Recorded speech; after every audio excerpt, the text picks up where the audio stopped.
चलिए यूरोप महाद्वीप को पढ़ लेते हैं अच्छे से।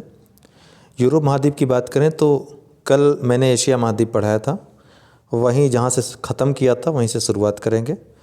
रूस का वर्णन कल हमने नहीं किया था, इसलिए रूस के बारे में आज हम जानकारी लेंगे।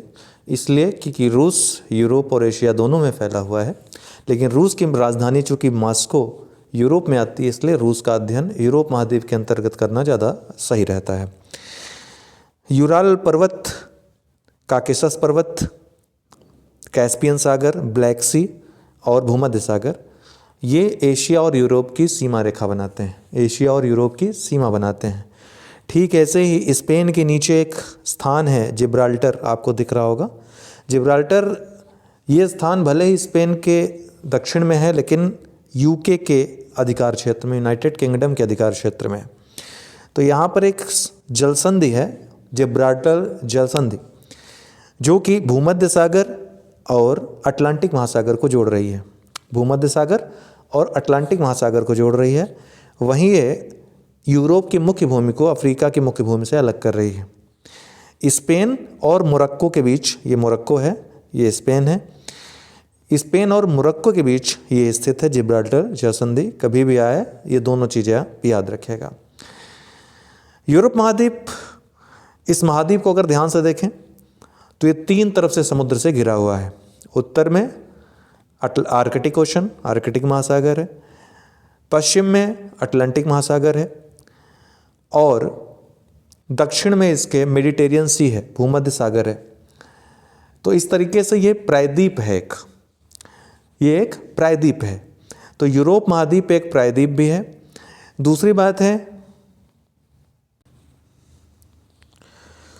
यूरोप महाद्वीप 3 तरफ से जल से घिरा हुआ है। उत्तर में आर्कटिक ओशन है, पश्चिम में अटलांटिक ओशन है और दक्षिण में मेडिटेरियन सी है, भूमध्य सागर है। इस तरह से ये प्रायद्वीप है और इसमें कई छोटे छोटे प्रायद्वीप भी हैं। जैसे पुर्तगाल और स्पेन से ये जो प्रायद्वीप बन रहा है, इसको आइबेरिया का प्रायद्वीप कहते हैं। आइबेरिया के प्रायद्वीप में 2 देश हैं, पुर्तगाल और स्पेन। पुर्तगाल की राजधानी लिस्बन है, मैड्रिड जो है स्पेन की राजधानी है। इसके अलावा आप डेनमार्क देख रहे हो, ये डेनमार्क, इसको जूट आइलैंड कहते हैं। इसको क्या कहते हैं? Jute island. तो जूट आइलैंड में कौन है? डेनमार्क कंट्री है। इस प्रायद्वीप को जो आप देख रहे हो स्कैंडिनेवियाई प्रायद्वीप कहते हैं। स्कैंडिनेवियाई प्रायद्वीप पे कौन कौन से देश हैं? नॉर्वे, स्वीडन और फिनलैंड। नॉर्वे, स्वीडन और डेनमार्क को मिला करके इनको स्कैंडिनेवियाई देश कहते हैं, क्योंकि इनकी संस्कृति एक जैसी है। लेकिन इसमें जब फिनलैंड, आइसलैंड यहाँ पर है, लेकिन फिनलैंड, आइसलैंड और फैरो आइलैंड को, फैरो द्वीप समूह को मिला देते हैं, तो इनको मिला करके नॉर्डिक कंट्री कहते हैं इन्हें। तो ध्यान रखिएगा, नॉर्वे, स्वीडन और डेनमार्क को मिला करके स्कैंडिनेवियाई देश कहते हैं। और जब इसमें फिनलैंड, आइसलैंड और फैरो द्वीप समूह को मिला देते हैं तो इनके सम्मिलित रूप को नॉर्डिक कंट्री कहते हैं। नॉर्डिक कंट्री कहते हैं, ठीक है। नॉर्वे की राजधानी ओस्लो है, स्वीडन की राजधानी स्टॉकहोम है, फिनलैंड की राजधानी हेलसिंकी है, ठीक है। हेलसिंकी ये फिनलैंड की राजधानी है। आइसलैंड की राजधानी क्या है? रेकजाविक, ठीक है। आइसलैंड की राजधानी क्या है? रेकजाविक। यूरोप महाद्वीप के उत्तर में कुछ महत्वपूर्ण सागर भी हैं जो आर्कटिक सागर के भाग हैं। आर्कटिक महासागर के ग्रीनलैंड सागर, नॉर्वेजियन सी, बेरेंट सी। इनका नाम आपको याद रखना है, देख लेना है एक बार कहाँ कौन सा है, ठीक है। इसके अलावा एक और प्रमुख प्रायद्वीप है। ये तो 3 प्रायद्वीप हो गए। एक प्रमुख प्रायद्वीप है, इसको कोला प्रायद्वीप कहते हैं। ये जो प्रायद्वीप आपको दिख रहा है, इसको कोला प्रायद्वीप कहते हैं। ये कोला प्रायद्वीप रूस के अंतर्गत आता है। ये कोला प्रायद्वीप रूस के अंतर्गत आता है। ये आर्कटिक सागर के तट पर है। आर्कटिक सागर के तट पे कोला प्रायद्वीप पे ये मुर्मुस्क आपको दिख रहा होगा, और क्लोज कर दे रहे हैं। मुर्मुस्क ये एक बंदरगाह है। मुर्मुस्क बंदरगाह ये साल भर खुला रहता है। यहाँ पे बर्फ़ नहीं जमती है। इसका कारण क्या है? क्योंकि उत्तरी अटलांटिक जो गर्म जलधारा है उसके प्रभाव में यहाँ पर बर्फ़ नहीं जम पाती है, जिसके कारण यहाँ पे बंदरगाह विकसित हुआ है और ये बंदरगाह वर्ष भर खुला रहता है। कोला प्रायद्वीप पे स्थित मुर्मस्क बंदरगाह किसके अधिकार क्षेत्र में आता है? ये रूस में आता है, रूस के क्षेत्र में आता है। ध्यान दीजिएगा, यूरोप महाद्वीप से एक महत्वपूर्ण जो अक्षांश रेखा गुजरती है वह है आर्कटिक वृत्त। ठीक है, 66.5 डिग्री ये है 66.5 डिग्री आर्कटिक वृत्त जिसको कहते हैं अक्षांश। आप देखें तो सबसे नज़दीक की राजधानी अगर आर्कटिक वृत्त के कोई है, ये किन किन देशों से होकर जा रही है? पहले है तो स्वीडन से, फिनलैंड से, ठीक है, नॉर्वे से और रूस से। ठीक, लेकिन सबसे नज़दीक, और आइसलैंड से भी, सबसे नज़दीक जो राजधानी है इसकी वो है रेकजाविक। तो रेकजाविक जो है सबसे नज़दीकी राजधानी है किसके? आर्कटिक वृत्त के। मान लीजिए कभी प्रश्न बन जाए। ठीक है, पुर्तगाल की राजधानी लिस्बन, पुर्तगाल की राजधानी लिस्बन यूरोपीय मुख्य भूमि की सबसे पश्चिमी राजधानी है। पुर्तगाल की राजधानी लिस्बन यूरोपीय मुख्य भूमि की सबसे पश्चिमी राजधानी है। लेकिन सबसे पश्चिमी राजधानी कौन है? वास्तव में रेकजाविक है, आइसलैंड की राजधानी रेकजाविक। लेकिन यह मुख्य भूमि से कटा हुआ है, यह मुख्य भूमि पर स्थित नहीं है। तो जब भी क्वेश्चन आएगा इससे संबंधित तो प्रश्न की प्रकृति के अनुसार आप उत्तर लगाइएगा। अगर रेकजाविक रहेगा तो आप रेकजाविक ही मारेंगे, क्योंकि सबसे पश्चिम में वही है। स्पेन और फ्रांस, स्पेन और फ्रांस देख रहे हैं, यहाँ पे इसकी सीमा पर एक पर्वत स्थित है। याद रखिएगा, स्पेन और फ्रांस की सीमा पे एक पर्वत स्थित है, उसका नाम है पिरेनीज पर्वत। क्या नाम है? पिरेनीज पर्वत। फ्रांस, एक सेकंड में और छोटा कर ले रहा हूँ तो आपको अच्छे से दिखाई पड़ेगा। फ्रांस और इटली की सीमा जहाँ पर लगती है, यहाँ पर भी एक महत्वपूर्ण पर्वत है, उसका नाम है आल्प्स पर्वत। क्या नाम है? आल्प्स पर्वत। ठीक है, फ्रांस की राजधानी क्या है? पेरिस है। इटली की राजधानी क्या है? रोम है। तो आल्प्स पर्वत कहाँ स्थित है? फ्रांस और इटली की सीमा पर, फ्रांस और इटली की सीमा पर। ये जो मोनाको आप देख रहे हैं, मोनाको एक देश है जो फ्रांस और इटली की सीमा पर स्थित है। ये तटीय देश है, ध्यान रखिएगा। मोनाको इटली और फ्रांस की सीमा पर स्थित एक देश है। ठीक है, ये भूमध्य सागर के तट पर स्थित देश भी है। ठीक है, यहाँ पर एक छोटा सा देश आपको स्विट्जरलैंड दिखाई पड़ रहा होगा। तो फ्रांस और स्विट्जरलैंड की भी सीमा एक दूसरे से लगी हुई है, और इस सीमा को अलग करने वाला जो पर्वत है वो है जूरा पर्वत। जूरा पर्वत ये फ्रांस और स्विट्जरलैंड की सीमा बनाता है, इनको अलग करता है। फ्रांस से लगी हुई सीमा जर्मनी की आपको दिखाई पड़ रही होगी। तो फ्रांस और जर्मनी की सीमा पे भी एक पर्वत है, उसका नाम है वाज़ेस पर्वत। यहाँ पर लिखा नहीं, मैं आपको बता दे रहा हूँ, वाज़ेस पर्वत। ठीक है, क्या नाम है? वाज़ेस पर्वत। तो वाज़ेस पर्वत ये फ्रांस और जर्मनी की सीमा बनाता है, अर्थात फ्रांस और जर्मनी दोनों में वाज़ेस पर्वत का विस्तार है।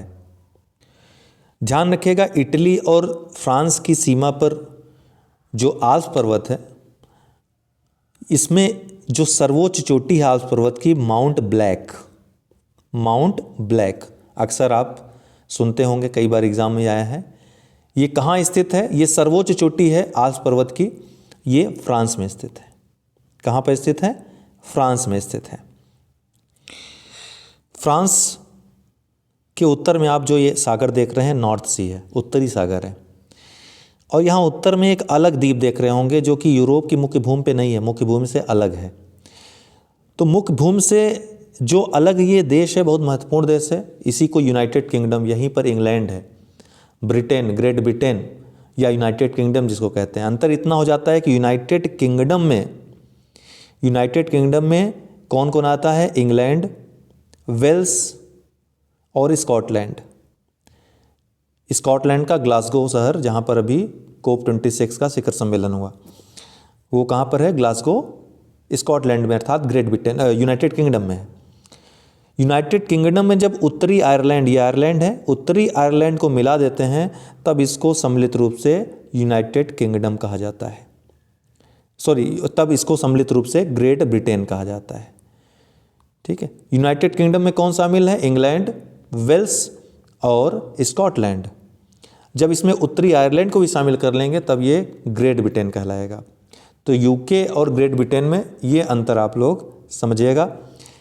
जो लंदन शहर है, जो राजधानी है यूनाइटेड किंगडम की, ये तट से दूर है, ध्यान रखिएगा। टेम्स नदी के किनारे स्थित है। कौन से नदी के किनारे? टेम्स नदी के किनारे स्थित है। ये ग्लासगो शहर जो है स्कॉटलैंड में आता है, स्कॉटलैंड की राजधानी है। आयरलैंड की राजधानी डबलिन है, जो कि तट पर स्थित है। ठीक है, तट पर स्थित है, तटीय ये राजधानी है, लेकिन लंदन तटीय राजधानी नहीं है, ध्यान रखिएगा।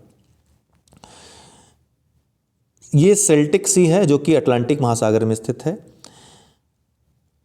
मैंने बताया कि फ्रांस और इंग्लैंड, इनकी जो भूमियां हैं अलग हुई हैं। किससे? एक जल संधि यहां पर गई है।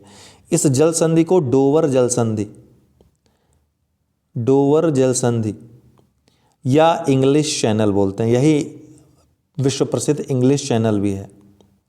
ठीक है, तो डोवर जल संधि या इंग्लिश चैनल इसी को बोलते हैं, जो उत्तरी सागर को किससे जोड़ती है? अटलांटिक महासागर से जोड़ती है। उत्तरी सागर को अटलांटिक महासागर से जोड़ती है और यूके को अलग करती है फ्रांस से। यूके को फ्रांस से अलग करती है या यूरोपीय मुख्य भूमि से अलग करती है, दोनों ही सही है। और नॉर्थ सी को अटलांटिक महासागर से जोड़ती है। यहाँ पे आपको 3 छोटे छोटे फ्रांस के उत्तर पूर्व में देश दिख रहे होंगे। 3 छोटे छोटे देश हैं।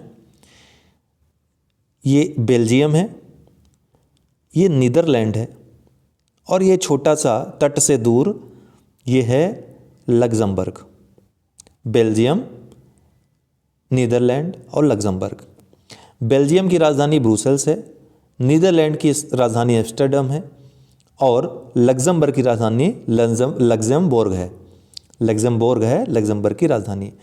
इसमें से लग्जमबर्ग जो है सबसे नीचे स्थित है और ये भू अवस्थित देश है, भू आबद्ध देश है।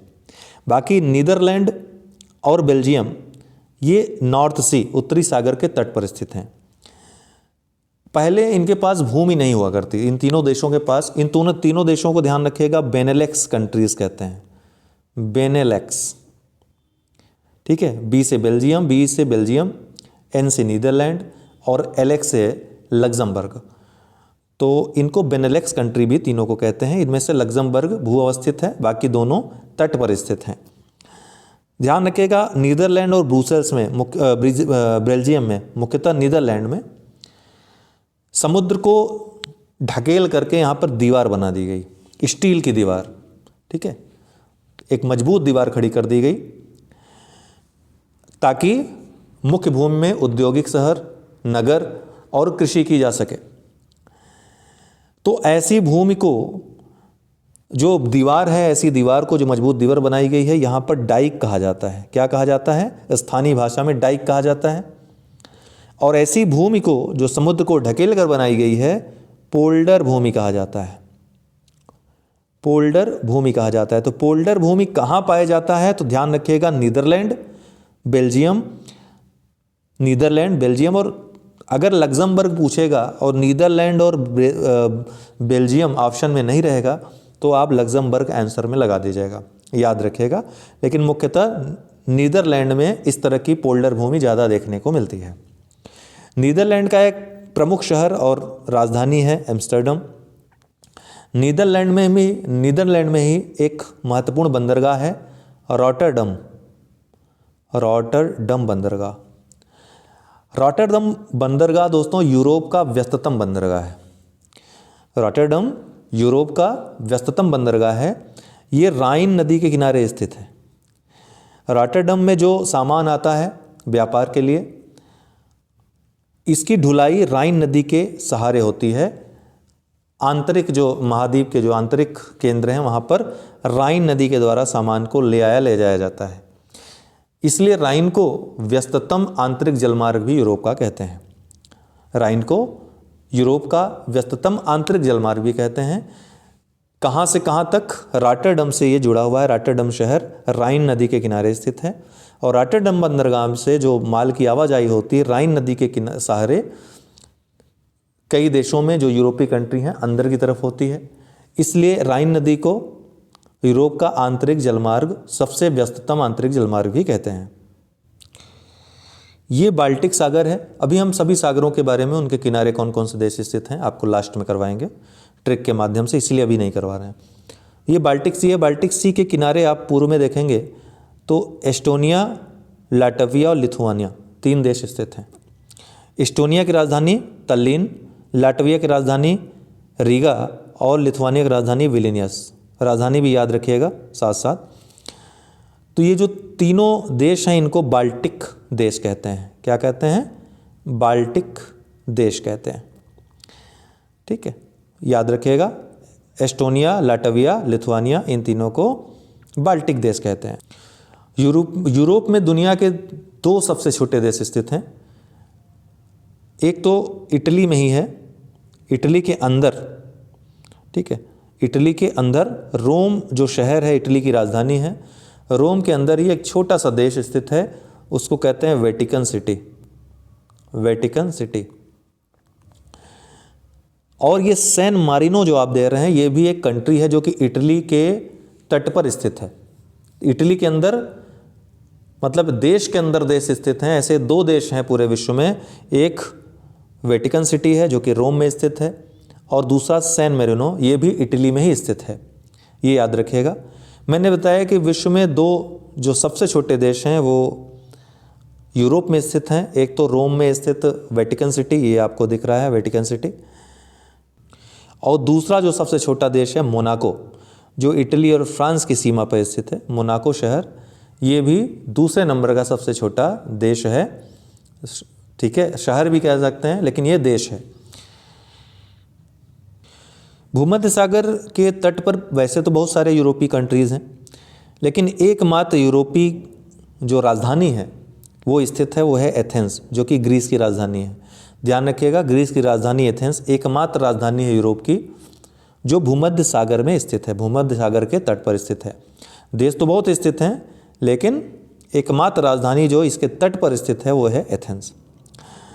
लेकिन इसमें माल्टा को मत जोड़िएगा। माल्टा एक द्वीप है, जो द्वीपीय देश है, जो कि मेडिटेरियन सी के अंदर स्थित है, तट पर नहीं, मेडिटेरियन सी के अंदर स्थित है, एक द्वीप है।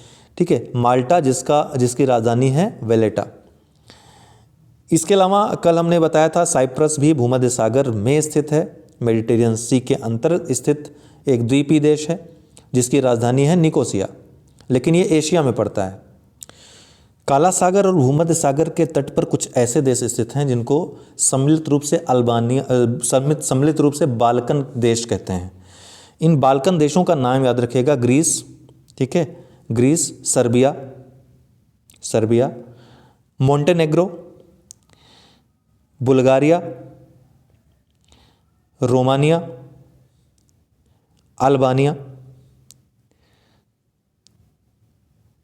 अल्बानिया की राजधानी भी पूछी थी इस बार, तो क्या है अल्बानिया की राजधानी? टिराना। तो इतने जो देश हैं इनको मिला करके बाल्कन कंट्री कहते हैं। कौन कौन से देश हैं? यूनान या Greece, Serbia, Montenegro, Bulgaria, Romania और अल्बानिया, इनको बाल्कन देश कहते हैं। एकदम रट लीजिएगा जितनी चीज़ें बता रहे हैं, या तो लिख लीजिएगा, याद रहेगा। काकेशस पर्वत आप देख रहे हैं, काकेशस पर्वत। काकेशस पर्वत पे स्थित एक चोटी है जिसको माउंट एल्ब्रुस कहते हैं।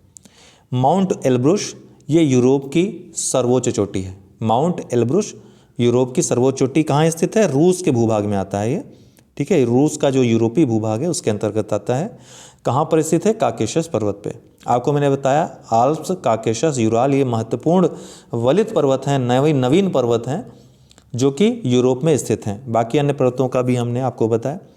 बाकी आइबेरिया आपको हमने पहले बता ही दिया। सेंट्रल मैसिव पठार अक्सर पूछता है ये कहाँ पर आता है, तो सेंट्रल मैसिव पठार ये फ्रांस में स्थित है, या इसको मध्यवर्ती पठार के रूप में भी जानते हैं, तो ये फ्रांस में स्थित है। वासजेस और ब्लैक फॉरेस्ट पर्वत, वाजियस पर्वत तो फ्रांस और जर्मनी में फैला हुआ है, फ्रांस और जर्मनी की सीमा बनाता है। ब्लैक फॉरेस्ट पर्वत ये जर्मनी में स्थित है, जर्मनी में ब्लैक फॉरेस्ट पर्वत स्थित है। इसी ब्लैक फॉरेस्ट पर्वत से दोस्तों एक नदी निकलती है, इसका नाम है डेन्यूब नदी। डेन्यूब नदी, ये डेन्यूब नदी जर्मनी से निकल करके काला सागर में गिरती है। जर्मनी से निकल करके कहाँ पर? ब्लैक सी में, काला सागर में गिरती है। लेकिन काला सागर में गिरने से पहले ये 5 देशों की राजधानियों से होकर गुजरती है। कौन कौन सी राजधानी है ये आपको याद रखना है। तो ऑस्ट्रिया के वियना से, स्लोवाकिया के ब्राटिस्लाविया से, हंगरी के बुडापेस्ट से, रोमानिया के बुखारेस्ट से, सर्बिया के बेलग्रेड से और रोमानिया के बुखारेस्ट से। तो इन 5 राजधानियों से किससे किससे? वियना, ब्राटिस्लाविया, बुडापेस्ट, बेलग्रेड और बुखारेस्ट, इन 5 राजधानियों से गुजरती हुई ब्लैक सी में जाकर गिरती है, काला सागर में गिरती है। तो जर्मनी के ब्लैक फॉरेस्ट निकल करके डेन्यूब नदी, डेन्यूब नदी ये यूरोप की दूसरी सबसे बड़ी नदी है। यूरोप की सबसे बड़ी नदी है वोल्गा नदी, जिसके बारे में कल हमने चर्चा की थी। वोल्गा नदी जिसके बारे में कल हमने चर्चा की थी, और वो वोल्गा नदी कहाँ गिरती है? गिरती है कैस्पियन सागर में। कहाँ गिरती है? कैस्पियन सागर में गिरती है। अभी आगे चर्चा करेंगे। सबसे पहले हम जर्मनी में बता रहे थे ब्लैक फॉरेस्ट, जहाँ से डेन्यूब नदी निकलती है। जर्मनी से अन्य प्रमुख नदियाँ भी निकलती हैं, जैसे राइन, एल्ब और ओडर। इनका क्रम याद रखिएगा, राइन, एल्ब, ओडर। राइन सबसे पश्चिम में, फिर एल्ब और फिर ओडर।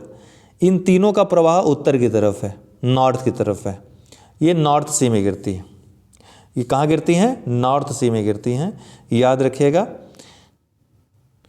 जर्मनी की प्रायः जितनी भी नदियां हैं वो उत्तरी सागर में ही गिरती हैं। इससे पता चलता है कि यूरोप का ढाल उत्तर की तरफ है।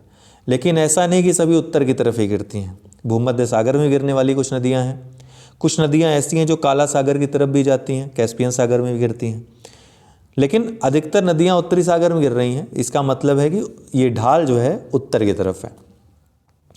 तो जर्मनी में जितनी भी नदियां हैं डेन्यूब को छोड़ करके उत्तरी सागर में गिरती हैं। डेन्यूब ये काला सागर में गिरती है। डेन्यूब नदी कुल 10 देश, यूरोप के 10 देशों से होकर गुजरती है। 5 का नाम याद रखिएगा, ठीक है, जो महत्वपूर्ण है, 5 की राजधानी, लेकिन कुल 10 देशों से होकर गुजरती है। काला सागर में डेन्यूब के अलावा 2 अन्य महत्वपूर्ण नदियाँ गिरती हैं, नीपर और नीस्तर। नीपर और नीस्तर नदी। इसके अलावा डॉन नदी भी ये ब्लैक सी में गिरती है। तो कौन कौन सी नदी ब्लैक सी में गिर रही है? डेन्यूब, नीपर, नीस्तर और डॉन नदी, ये काला सागर में गिर रही हैं, ब्लैक सी में गिर रही हैं। फ्रांस का जो पेरिस शहर है, जो राजधानी है, ये सीन नदी के किनारे स्थित है। सीन नदी इंग्लिश चैनल में या डोवर जो जलसंधि है इसमें गिरती है। तो सीन नदी इंग्लिश चैनल में गिरती है। फ्रांस में अन्य जो नदियां हैं उसमें रोन नदी, राइन नहीं, ध्यान रखिएगा, रोन नदी ये फ्रांस में बहने वाली नदी है जो भूमध्य सागर में गिरती है। कहाँ गिरती है? भूमध्य सागर में गिरती है। इसके अलावा 2 अन्य महत्वपूर्ण नदियां जो फ्रांस में बहती हैं, एक है लॉयर नदी, झूठी नदी, लॉयर नदी, और दूसरी है गैरोन। लायर और गैरोन नदियां भी फ्रांस में बहती हैं और ये कहाँ पर गिरती हैं? बिस्के की खाड़ी में गिरती हैं। ठीक है, कहाँ गिरती हैं? बिस्के की खाड़ी, जो कि फ्रांस के पश्चिम में है। बिस्के की खाड़ी अटलांटिक महासागर में, यहाँ पर गिरती हैं। कौन सी? लायर और गैरोन नदियाँ। ये फ्रांस की बहने वाली महत्वपूर्ण नदियाँ हैं।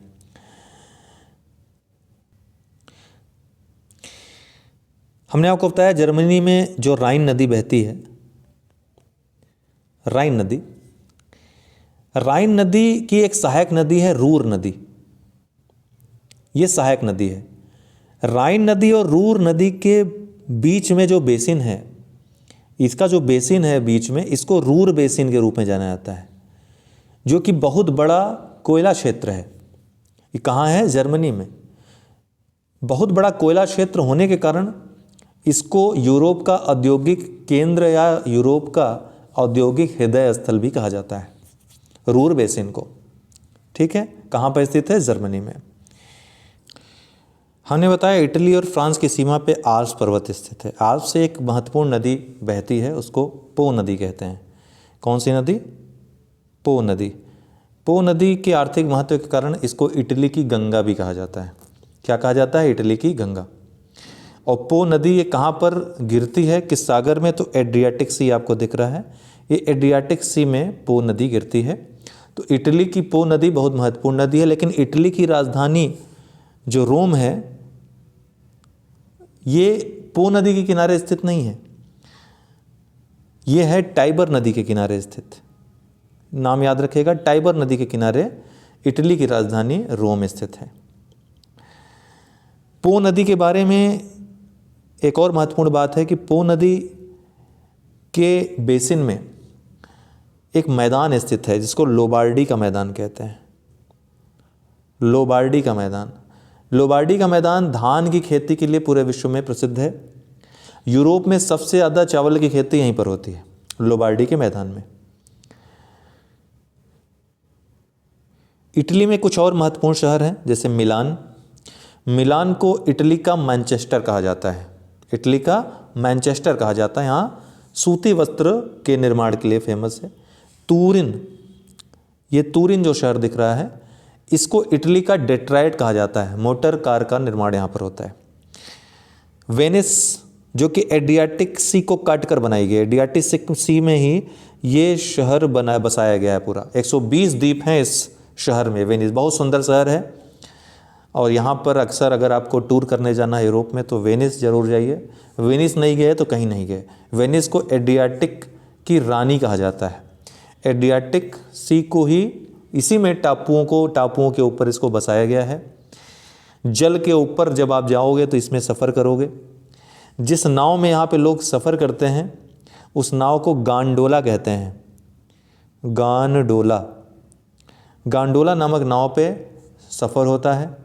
यहाँ पे रेगाटा नामक खेल पर्यटकों के मध्य बहुत ही प्रसिद्ध है। रेगाटा ये खेल है जो यहाँ पर खेला जाता है और पर्यटक इसमें काफ़ी रुचि लेते हैं।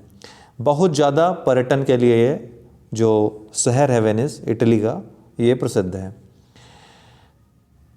कुछ और महत्वपूर्ण शहर किस नदी के किनारे स्थित हैं अक्सर आता है, तो जर्मनी का हैम्बर्ग जो शहर है, हैम्बर्ग, ये एल्ब नदी के किनारे स्थित है। एल्ब नदी के किनारे स्थित है। जर्मनी की राजधानी बर्लिन, ये स्प्री नदी के किनारे स्थित है। किस नदी के? स्प्री नदी के किनारे स्थित है। छोटी छोटी नदियां हैं। रॉटरडम मैंने बताया, नीदरलैंड का जो एक बंदरगाह है रॉटरडम, ये राइन नदी के किनारे स्थित है। रॉटरडम राइन नदी के किनारे स्थित है। पेरिस आपने देखा सी नदी के किनारे है। रूस का वोल्गाग्राद एक महत्वपूर्ण पेट्रोलियम तेल शोधन केंद्र भी है और महत्वपूर्ण शहर भी है। वो रूस की जो सबसे बड़ी नदी है और पूरे यूरोप की सबसे बड़ी नदी है वोल्गा नदी, वोल्गा नदी के किनारे स्थित है। और वोल्गा नदी मैंने आपको कल बताया कि कहाँ पर गिरती है? कैस्पियन सागर में गिरती है। ठीक है, यहाँ पर आपको 3 देश दिख रहे हैं। हंगरी जिसकी राजधानी बुडापेस्ट है, रोमानिया जिसकी राजधानी बुखारेस्ट है, और यूक्रेन जिसकी राजधानी कीव है।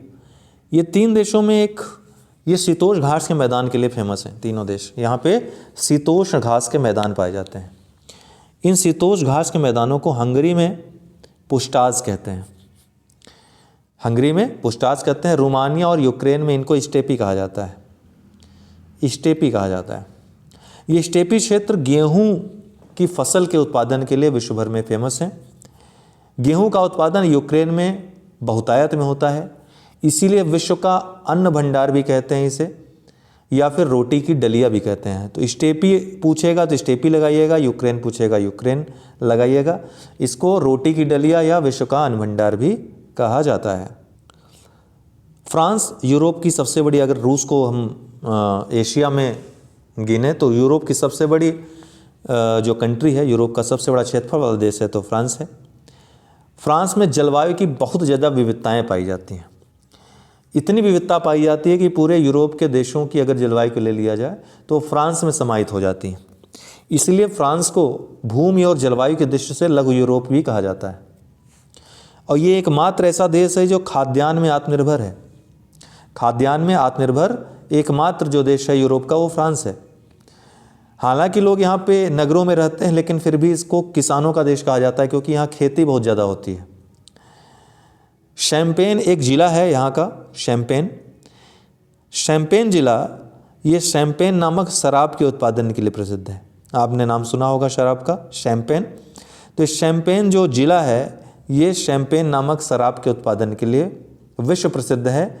लेकिन शराब के उत्पादन में सबसे बड़ा जो केंद्र है बोर्डो है। नाम याद रखिएगा, क्या है? बोर्डो। तो बोर्डो शराब के उत्पादन में सबसे बड़ा केंद्र है। दूसरा नंबर का ये शैम्पेन आता है। तो दो क्षेत्र हैं शराब उत्पादन के, बोर्डो और शैम्पेन। बोर्डो सबसे बड़ा है और शैम्पेन दूसरे नंबर का सबसे बड़ा है। फ्रांस में लॉरेन, ये लॉरेन जो क्षेत्र है ये किसके लिए फेमस है? लॉरेन क्षेत्र अक्सर आता है, लॉरेन, लौह अयस्क के उत्पादन के लिए फेमस है। इसके अलावा फ्रांस में कुछ अन्य औद्योगिक केंद्र भी हैं, मिलान करने के लिए आता है। स्ट्रेसबर्ग, स्ट्रेसबर्ग जो है ये फ्रांस का इंजीनियरिंग उत्पाद के लिए फेमस है। लियांस जो नगर है ये रेशम उत्पादन के लिए फेमस है। इसके अलावा लील एक जगह है फ्रांस का जो कृत्रिम रेशम के उत्पादन के लिए फेमस है। पेरिस, आप जानते ही हो, पेरिस फ्रांस की राजधानी है जो कि सीन नदी किनारे स्थित है। और सीन नदी कहाँ गिर रही है? इंग्लिश चैनल में देख रहे होंगे। तो पेरिस जो है इसको आधुनिक शहर, फैशन नगरी भी कहा जाता है। आधुनिक शहर या फैशन नगरी भी पेरिस को कहा जाता है। इंग्लैंड की राजधानी लंदन है, ठीक है, लंदन इसकी राजधानी है, लेकिन ये तट पर स्थित नहीं है। लंदन टेम्स नदी के किनारे स्थित है। लंदन टेम्स नदी के किनारे स्थित है। अन्य जो नदियाँ इंग्लैंड में बहती हैं टेम्स के अलावा, टाइन, मर्सी और सेबर्न। पूछेगा ग्रेट ब्रिटेन की सबसे लंबी नदी कौन सी है, तो सेबर्न नदी जो है वो सबसे लंबी नदी है। किसकी? ग्रेट ब्रिटेन की। सेबर्न नदी सबसे लंबी नदी है, ठीक है, सेबर्न नदी। लेकिन लंदन टेम्स नदी के किनारे स्थित है, इसलिए टेम्स का ज़्यादा महत्व है इंग्लैंड की दृष्टि से। इंग्लैंड में अगर मध्य में देखें, मध्य में विभिन्न जलवायु विविधताओं के कारण, जलवायु विशेषताओं के कारण यहाँ वृक्ष नहीं पाए जाते हैं, पेड़ों का अभाव पाया जाता है। इसको मूरलैंड कहा जाता है। क्या कहा जाता है? मूरलैंड। तो ग्रेट ब्रिटेन में जो मध्यवर्ती उच्च भूमि है जहाँ पेड़ों का अभाव पाया जाता है, इसको मूरलैंड के रूप में जाना जाता है। उत्तरी सागर के पास एक बैंक है, डागर बैंक। ये डागर बैंक जो ग्रेट ब्रिटेन का डागर बैंक है, मछली उत्पादन के लिए विश्व प्रसिद्ध है। इंग्लैंड की मिडलैंड पहाड़ी जो मध्यवर्ती पहाड़ी है उच्च भूमि के पास, और पेनाइन पहाड़ी कोयला उत्पादन के लिए विश्व फेमस है। उत्तरी लंकाशायर एक शहर है, उत्तरी लंकाशायर। इसके अलावा न्यू कैसल और कार्डिक और बर्मिंघम, ये जो शहर हैं ये सबसे बड़े, सबसे ज़्यादा औद्योगिक केंद्र यहीं पर स्थित हैं। लौह इस्पात के लिए ये प्रसिद्ध हैं। उत्तरी लंकाशायर, न्यू कैसल, कार्डिक और बर्मिंघम। इनमें बर्मिंघम सबसे बड़ा औद्योगिक प्रदेश है, इसको काला प्रदेश के रूप में भी जाना जाता है। लौह इस्पात का सबसे बड़ा केंद्र यहीं पर है। मैनचेस्टर का नाम आपने सुना ही होगा, ठीक है, बताने की ज़रूरत नहीं है। मैनचेस्टर ये सबसे बड़ा सूती वस्त्र का केंद्र है, आज से नहीं ऐतिहासिक शहर है। ब्रैडफोर्ड और यॉर्कशायर ऊनी वस्त्र के केंद्र हैं। वहीं लंदन जो है स्वयं, जो इसकी राजधानी है, वो जलपोत निर्माण के लिए प्रसिद्ध है। ग्रेट ब्रिटेन में उत्तर की तरफ स्कॉटलैंड वाले क्षेत्र में एबरडीन, ये एक शहर आपको दिख रहा होगा। एबरडीन के संदर्भ में ध्यान रखिएगा, ये ग्रेनाइट सिटी इसको कहते हैं, ग्रे सिटी कहते हैं, silver city with the golden Sands, ये पूरा रेतीला स्थल है। और बाद में इसमें तेल का जब खोज हुआ तो ऑयल कैपिटल ऑफ यूरोप या एनर्जी कैपिटल ऑफ यूरोप भी इसको कहा जाता है। Aberdeen energy capital of Europe या ऑयल कैपिटल ऑफ यूरोप के नाम से भी ये जाना जाता है। जर्मनी के उत्तर पश्चिम में आप देख रहे हैं नॉर्थ सी, उत्तरी सागर है, और उत्तर पूर्व में बाल्टिक सी है। तो बाल्टिक सी और नॉर्थ सी को जोड़ने के लिए एक नहर का निर्माण किया गया है। 99 किलोमीटर नहर बनाई गई है। इसको कहते हैं कील नहर। क्या कहते हैं? कील नहर। तो कील नहर किसको जोड़ती है? बाल्टिक सी और उत्तरी सागर को। और ये कहाँ से होकर गुजरती है? तो ये हैम्बर्ग के पास, ये हैम्बर्ग दिख रहा है ना, हैम्बर्ग के पास यहाँ पे ज़मीन काटी गई है, यहाँ कील नहर बनाई गई है। ये 99 किलोमीटर लंबी नहर है जो बाल्टिक सी को और नॉर्थ सी को जोड़ती है।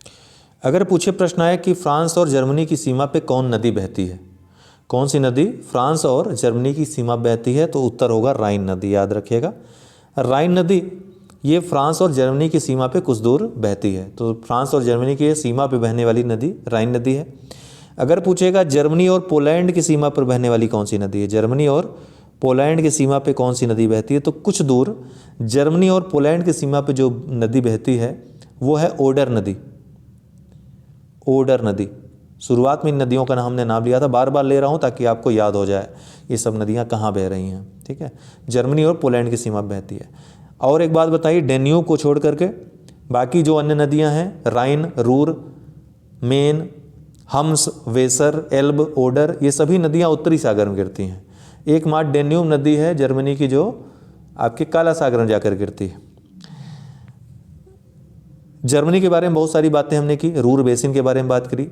रूर बेसिन में ही वेस्टफेलिया क्षेत्र है। रूर बेसिन न पूछकर कभी कभी वेस्टफेलिया पूछ लेता है, तो कंफ्यूज मत होइएगा, जर्मनी में ही स्थित है, कोयला के लिए फेमस है। जर्मनी में रूर के जैसा नाम सार, कभी कभी सार पूछ लेता है, तो सार ये रूर नहीं है, सार एक अलग क्षेत्र है, ये भी जर्मनी में स्थित है और ये भी कोयला के लिए ही फेमस है। जर्मनी में रूर बेसिन में ही सैक्सोनी नामक एक जगह है। ये सैक्सोनी नामक जगह लिग्नाइट के भंडार के लिए फेमस है। जैसे तमिलनाडु में नेगवेली है, लिग्नाइट के लिए फेमस है, उसी तरह सैक्सोनी भी लिग्नाइट के लिए फेमस है, जो कि जर्मनी में स्थित है। काकेशस पर्वत के पास 3 देश स्थित हैं, जॉर्जिया, आर्मेनिया, अजरबैजान। अजरबैजान की राजधानी बाकू जो कि तेल क्षेत्र है, जॉर्जिया की राजधानी तिबिलिसी और आर्मेनिया की राजधानी येरेवन। ये 3 राजधानियां हैं। तो जॉर्जिया, आर्मेनिया और अजरबैजान को सम्मिलित रूप से काकेशस देश कहते हैं। काकेशस देश कौन है? तो जॉर्जिया, आर्मेनिया और अजरबैजान। काला सागर, ब्लैक सी में कौन कौन सी नदियाँ? डेन्यूब नदी, नीपर नदी, नीस्तर नदी, नीपर, नीस्तर, डेन्यूब, और एक नदी जो रूस से होकर आती है, डॉन नदी। तो ये महत्वपूर्ण नदियाँ जो काला सागर में बहती हैं। वहीं रूस की वोल्दाई पहाड़ी से वोल्गा नदी, जो कि यूरोप की सबसे बड़ी नदी है, वोल्गा नदी, और यूराल पर्वत से एक नदी आती है, यूराल नदी। यूराल पर्वत से एक नदी निकलती है, यूराल नदी, और रूस की वोल्दाई पहाड़ी से एक नदी निकलती है, वोल्गा नदी, जो कि यूरोप की सबसे बड़ी नदी है। ये दोनों ही नदियाँ कैस्पियन सागर में अपना जल गिराती हैं। कैस्पियन में उत्तरी हिस्से में गिरती हैं, जिसके कारण कैस्पियन का जो उत्तरी भाग है कम खारा हो जाता है। तो कैस्पियन का जो दक्षिणी भाग, कल भी हमने चर्चा की थी हालांकि, लेकिन फिर से आ गई नदियाँ, फिर से चर्चा कर दे रहे हैं। रसिया का जो राजधानी रसिया की है वो मास्को है, जो कि यूरोपीय हिस्से में स्थित है। रसिया की राजधानी मास्को ये उत्तरी हिस्से में ये यूरोपीय हिस्से में स्थित है। रूस ये विश्व का सबसे बड़ा देश है। यूरोप और एशिया दोनों ही महाद्वीपों में फैला हुआ है। इसका विस्तार दोनों देशों में है। 9000 किलोमीटर लगभग ये मतलब यूरोप से लेकर यूराल पर्वत के इर्द गिर्द से लेकर के प्रशांत महासागर के तट तक लगभग 9000 किलोमीटर इसकी लंबाई है।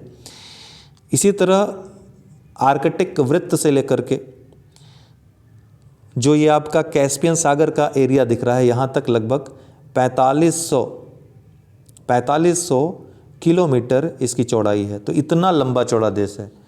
समझ सकते हैं इसकी विशालता का आप अंदाज़ा लगा सकते हैं। द्वीपों को इसमें गिना ही नहीं जा रहा है, यहाँ सिर्फ मुख्य भूमि की बात हो रही है।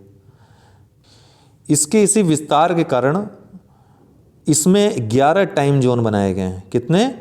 कुल 11 टाइम जोन है। भारत का टाइम जोन 82.5 डिग्री है, एक ही टाइम जोन है, लेकिन रूस का इतना विस्तार है कि यहाँ 11 टाइम जोन बनाए गए हैं। विश्व में 2 देश हैं जो सबसे ज़्यादा कंट्रीज़ को टच करते हैं उनकी सीमा, जिसमें एक रूस है, दूसरा चाइना है। 14 देशों की सीमाओं को दोनों ही देश टच करते हैं। हालांकि इसमें थोड़ा सा विवाद है, क्योंकि चीन में कुछ ऐसे देश हैं जिसको चीन अपना हिस्सा मानता है, कंट्री नहीं मानता है, तो इसलिए थोड़ा बहुत विवाद हो जाता है। लेकिन अभी तक जो मान्य है कि रूस और चाइना, अगर रूस और चाइना दोनों ही रहेंगे ऑप्शन में, तो आप चाइना को ही टिक करेंगे, ठीक है, क्योंकि चाइना के साथ विवाद ज़्यादा है। माउंट एल्ब्रुस के बारे में हमने बात की, जो कि काकेशस पर्वत में स्थित है, रूस का सर्वोच्च शिखर है, सबसे ऊंची चोटी है माउंट एल्ब्रुस, ठीक है। लगभग इसकी ऊंचाई भी दी है 5633 मीटर। तो ये काकेशस पर्वत पे स्थित है, ठीक, ये याद रखिएगा। इसके अलावा कुछ लेक भी हैं। रूस में कुछ महत्वपूर्ण झील भी हैं जिनसे प्रश्न आते हैं। Lake Onega, Lake Ladoga, Lake Baikal जो है ये महत्वपूर्ण है, क्योंकि सबसे गहरी झील है विश्व की, और सबसे बड़ी झील विश्व की कैस्पियन लेक, ये भी रूस के अंतर्गत आती है। हालांकि कैस्पियन लेक के इर्द गिर्द अन्य भी कंट्रीज़ हैं। हमने आपको कल तारीख बताया था, तारीख में एक रशिया आता है, बाकी ईरान, कजाकिस्तान, तुर्कमेनिस्तान, अजरबैजान, ये सब भी आते हैं। अजरबैजान का जो बाकू क्षेत्र है वो कैस्पियन क्षेत्र में ही आता है। और इन झीलों में बैकाल लेक जो है ये पूरी तरह से एशिया वाले क्षेत्र में आता है। कैस्पियन ये यूरोप और एशिया दोनों ही क्षेत्रों में, दोनों को डिवाइड करता है, तो ये दोनों ही क्षेत्र में आता है। लेकिन लेक बैकाल एकमात्र है इन झीलों में से जो एशियाई क्षेत्र में आता है। तो ये याद रखिएगा, रूस के एशियाई क्षेत्र में मात्र लेक बैकाल आता है। रूस में बहुत सारे महत्वपूर्ण शहर हैं जो आपको दिख भी रहे होंगे, अक्सर नाम भी सुनते होंगे। येकातेरिनबर्ग, चेलियाबिंस्क, मॉस्को स्वयं है, सेंट पीटर्सबर्ग, ठीक है, समारा, ओरेनबर्ग, ठीक है, व्लादिवोस्टोक, बेलग्रेड, वोल्गाग्राड, जिसके बारे में अभी मैंने चर्चा की, रोस्टोव, यहाँ पे आपको दिख रहा होगा व्लादिवोस्टोक। ये सभी बहुत महत्वपूर्ण और चर्चा में रहने वाले ये शहर हैं रसिया के। मॉस्को के दक्षिण पश्चिम में एक स्थान है, रूस में स्थित है, ये कुज्नेत्स्क इसको बोलते हैं, कुज्नेत्स्क। कुज्नेत्स्क जो क्षेत्र है ये कोयला और लौह इस्पात के लिए प्रसिद्ध है। कोयला उत्पादन, लौह इस्पात के लिए प्रसिद्ध है, ठीक है। तो कुज्नेत्स्क कहाँ पर स्थित है? रूस में। और ये किसके लिए फेमस है? ये कोयला उत्पादन और लौह इस्पात के लिए फेमस है। रूस का जो यूराल पर्वत है ये रूस में स्थित है। यूराल पर्वत में एक स्थान है मैग्निटोगार्स्क, ये लौह एस के लिए विश्व फेमस है। यूराल पर्वत के अलावा इकूटस्क एक क्षेत्र है, इकूटस्क, ये भी कोयला उत्पादन के लिए ये भी लौह एस उत्पादन के लिए विश्व प्रसिद्ध है। रूस का ये वोल्गाग्राड जो शहर है ये तेल शोधन केंद्र यहाँ पर स्थित है। तेल शोधन यहाँ पर होता है। यहाँ से रूस की वोल्गा नदी होकर गुजरती है, वोल्गा नदी के किनारे स्थित है। व्लादिवोस्टोक जो आप देख रहे हैं ये जलपोत निर्माण के लिए विश्व प्रसिद्ध है। यहाँ जलपोत निर्माण होता है। तुला एक ऐसा स्थान है, या टूला, रूस में, जो बहुत बड़े औद्योगिक केंद्र के रूप में जाना जाता है। अक्सर आता है मिलान करने के लिए टूला या तुला। ये रूस का पीटर्सबर्ग भी कहा जाता है इसको। इसके अलावा इवानोवो भी एक औद्योगिक शहर है, याद रखिएगा, इवानोवो। इसको रूस का मैनचेस्टर कहा जाता है, सूती वस्त्र के लिए ये प्रसिद्ध है। ये सेंट पीटर्सबर्ग आप जो देख रहे हैं शहर, यहाँ पे एक स्थान है लेनिनग्राड। लेनिनग्राड से, अर्थात ये पश्चिम से पूर्वी छोर व्लादिवोस्टोक तक एक रेल मार्ग बिछाया गया है, जिसको ट्रांस साइबेरियन रेल मार्ग कहते हैं। ये विश्व का सबसे लंबा रेल मार्ग है। तो लेनिनग्राड से व्लादिवोस्टोक तक जाता है। मॉस्को में रूस की जो राजधानी है मास्को, इसका एक जंक्शन, बड़ा जंक्शन बनाया गया है। मास्को जो शहर है इसको 5 सागरों का पत्तन भी कहा जाता है। क्यों? क्योंकि नदियों और नहरों के द्वारा ये 5 सागरों से जोड़ दिया गया है। कौन से 5 सागर? कैस्पियन सागर, काला सागर, बाल्टिक सागर, सफ़ेद सागर या श्वेत सागर और लैडोगा झील। वाइट सी आप देख रहे हैं और लेक लैडोगा। तो लेक लैडोगा, वाइट सी, कैस्पियन सी, काला सागर और बाल्टिक सागर से ये नहरों और नदियों द्वारा जोड़ा गया है, इसलिए मास्को को 5 सागरों का पत्तन भी कहा जाता है। सुएज नहर जो इजिप्ट में स्थित है वो मेडिटेरियन सी को लाल सागर से जोड़ती है। मेडिटेरियन सी को, भूमध्य सागर को लाल सागर से जोड़ती है। फिनलैंड के पास गल्फ ऑफ बोथनिया स्थित है, पूछता भी है, और गल्फ ऑफ फिनलैंड फिनलैंड के दक्षिण में स्थित है। ध्यान रखिए, फिनलैंड की हम चर्चा इसलिए कर रहे हैं, इसलिए जरूरी है क्योंकि फिनलैंड के बारे में प्रश्न पूछता है कि झीलों का देश किसे कहते हैं, या हजारों झीलों का देश किसे कहते हैं, या 50,000 झील का देश किसको कहते हैं, तो उसका राइट आंसर फिनलैंड होता है। ऐसा क्यों है? फिनलैंड में जो हिमोड हैं उनके जमाव से लगभग 50,000 झीलों का निर्माण हो गया है, इसीलिए फिनलैंड में जगह जगह आपको झील दिखाई पड़ेगी, इसको झीलों का देश कहा जाता है। नॉर्वे के ऊपर उत्तर में, नॉर्वे के उत्तर में अर्थात इस मुख्य भूमि से अलग, ये देखिए आर्कटिक ओशन में स्वालबार्ड द्वीप स्थित है, नॉर्वे का स्वालबार्ड द्वीप। इस द्वीप में अंतर्राष्ट्रीय ऊर्जा भंडार ये खोला गया है। अंतर्राष्ट्रीय ऊर्जा भंडार कहाँ पर है? तो नॉर्वे के स्वालबार्ड द्वीप में। यहाँ पर बहुत सारे रिसर्च वर्क भी होते हैं आर्कटिक ओशन से जुड़े हुए। यहाँ बहुत सारे शोध केंद्र भी खुले हुए हैं। पश्चिम से पूर्व की तरफ अगर सी पूछा जाए कभी, तो सबसे पहले ग्रीनलैंड सी, फिर नॉर्वेजियन सी, नॉर्वे, फिर बेरेंट सी, और उसके बाद कारा सी। ये सभी आर्कटिक ओशन में स्थित हैं और पश्चिम से पूर्व इनका, और सबसे लास्ट में पूर्व में लेप्टेव सी। ये पूछा गया है इसलिए मैं आपको चर्चा कर रहा हूँ। उसके भी पूर्व में जाएंगे तो ईस्ट साइबेरियन सी आपको मिलेगा, सबसे पूर्व में चुक्सी सी आपको मिलेगा। तो इसको पश्चिम से पूर्व आप क्रम लिख दीजिएगा।